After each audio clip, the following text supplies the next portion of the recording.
Class ninth का 24 दिसंबर को सामाजिक विज्ञान का दिसंबर मंथली एग्जाम देने वाले हैं।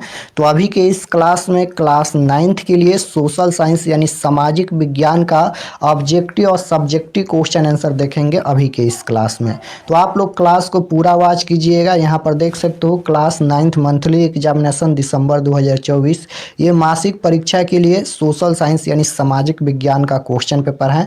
विषय कोड सामाजिक विज्ञान का 111 रहेगा और आप लोग का एग्जाम 50 नंबर का होगा। समय 1 घंटा 30 मिनट का रहेगा और इस क्लास में हम लोग ऑब्जेक्टिव और सब्जेक्टिव दोनों क्वेश्चन आंसर देखेंगे। तो सबसे पहले खंड अ मिलेगा। खंड अ में आपसे ऑब्जेक्टिव टाइप क्वेश्चन पूछा जाएगा 1 से लेकर 30 तक, जिनमें से किन्हीं 25 प्रश्नों का उत्तर देना है। तो चलिए सबसे पहले हम लोग ऑब्जेक्टिव क्वेश्चन देख लेते हैं, उसके बाद इसी क्लास में इसका सब्जेक्टिव क्वेश्चन भी देखेंगे। तो सबसे पहले खंड अ मिलेगा। खंड अ में ऑब्जेक्टिव क्वेश्चन रहेगा, 25 प्रश्नों का ही उत्तर देना है एग्जाम में।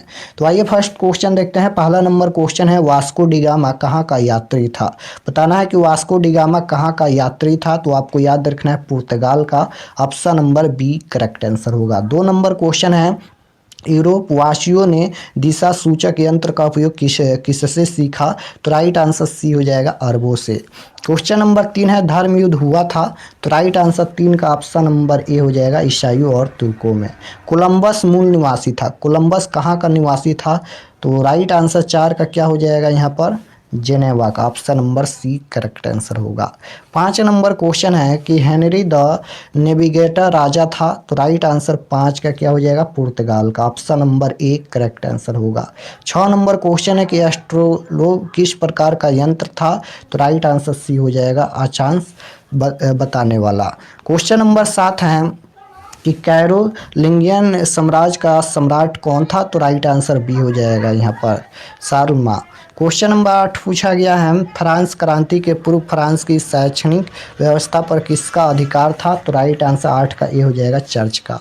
क्वेश्चन नंबर 9 है, जर्मनी को द्वितीय विश्व युद्ध में किसने पराजित किया। तो राइट आंसर 9 का ये हो जाएगा, रूस ने। 10 है, अमेरिका ने हिरोशिमा पर बमबारी कब की थी। तो राइट आंसर 10 का ऑप्शन नंबर ए हो जाएगा, 6 अगस्त।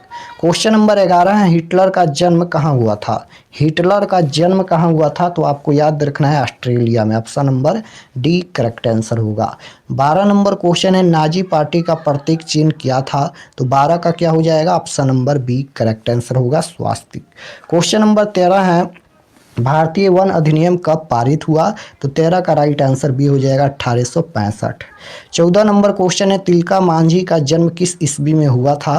तो राइट आंसर ये हो जाएगा, 1750।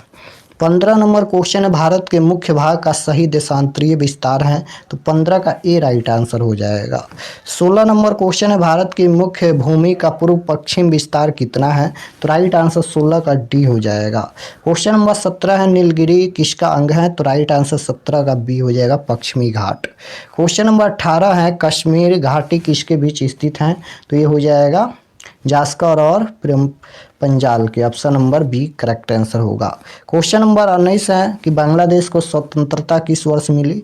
बांग्लादेश कब स्वतंत्र हुआ। तो राइट आंसर 19 का क्या हो जाएगा, 1947।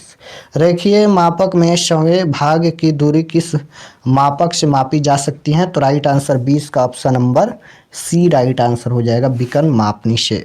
क्वेश्चन नंबर 21 है, मानचित्र की दूरी को मापने में कैसे जाना जाता है। तो राइट आंसर 21 का ये हो जाएगा, अंश। 22 है, क्षेत्र में जाकर इकट्ठे किए गए आंकड़ों को क्या कहा जाता था। तो राइट आंसर 22 का option number B right answer हो जाएगा, प्राथमिक आंकड़ा। क्वेश्चन नंबर 23 है, भूगोल में क्षेत्रीय अध्ययन है। तो राइट आंसर 23 का option number A right answer हो जाएगा, एक उपागम। 24 है, भोपाल शहर किस राज्य में स्थित है। तो 24 का right answer option number D हो जाएगा, मध्य प्रदेश। 25 नंबर क्वेश्चन है, थार्मोन्यूक्लियर बम विस्फोट किस वर्ष कराया गया था। तो राइट आंसर 25 का ऑप्शन नंबर ए हो जाएगा, 1998 में। क्वेश्चन नंबर 26 है, भीड़ वाली सड़कों पर किस प्रकार की आपदा की आशंका बनी रहती है।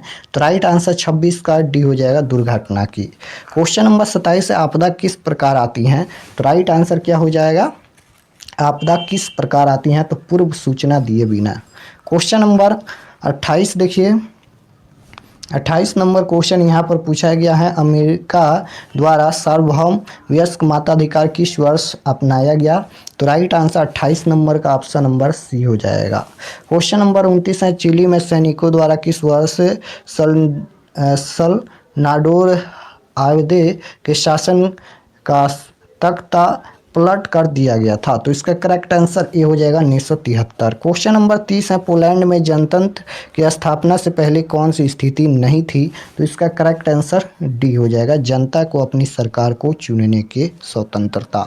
तो यहाँ पर हम लोग सामाजिक विज्ञान के 30 क्वेश्चन देखे हैं, और चलिए इसी क्लास में हम लोग इसका सब्जेक्टिव क्वेश्चन देख लेते हैं, और लास्ट में हम बताएंगे कि आप लोग इसका ऑब्जेक्टिव सब्जेक्टिव क्वेश्चन आंसर कैसे डाउनलोड कर सकते हैं। और चैनल पर नए होंगे तो चैनल को जरूर सब्सक्राइब कर लीजिएगा। तो चलिए खंड अ के बाद खंड ब पर चलते हैं भी, जिसमें सबसे पहले लघु उत्तरीय प्रश्न पूछा गया है, शॉर्ट आंसर टाइप क्वेश्चन। प्रश्न संख्या 1 से 10 तक लघु उत्तरीय प्रश्न है, किन्हीं 5 प्रश्नों के उत्तर देना है एग्जाम में, यानी 10 क्वेश्चन पूछा जाएगा लघु उत्तरीय प्रश्न से, जिनमें से 5 प्रश्नों का उत्तर देना है। तो यही क्वेश्चन को हम पीडीएफ में तैयार कर लिया है।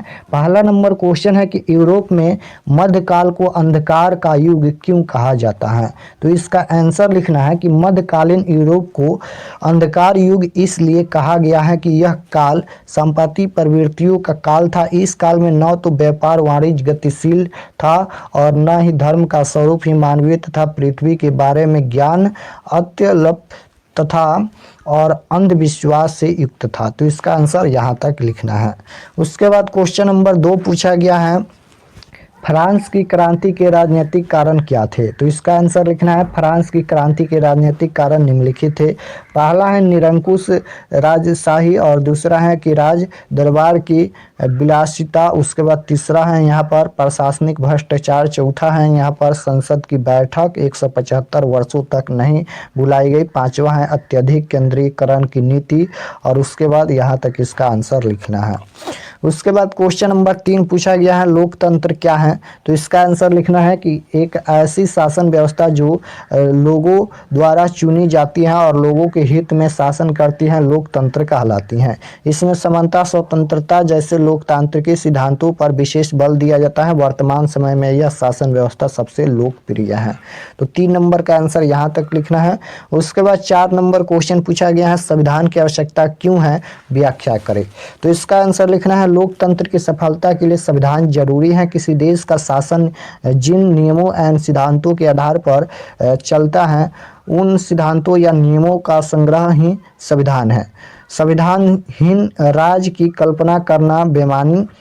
संविधान के अभाव में राज न होकर एक प्रकार की अराजकता होती है, और इसके अतिरिक्त संविधान नागरिकों को कुछ मौलिक अधिकार प्रदान करने जिसके उसका स्वर्गीय विकास हो सके। तो इसका आंसर यहाँ तक लिखना है। उसके बाद क्वेश्चन नंबर 5 है, मानव तथा मानव संसाधन को परिभाषित करें। तो इसका आंसर लिखना है, मानव उत्पाद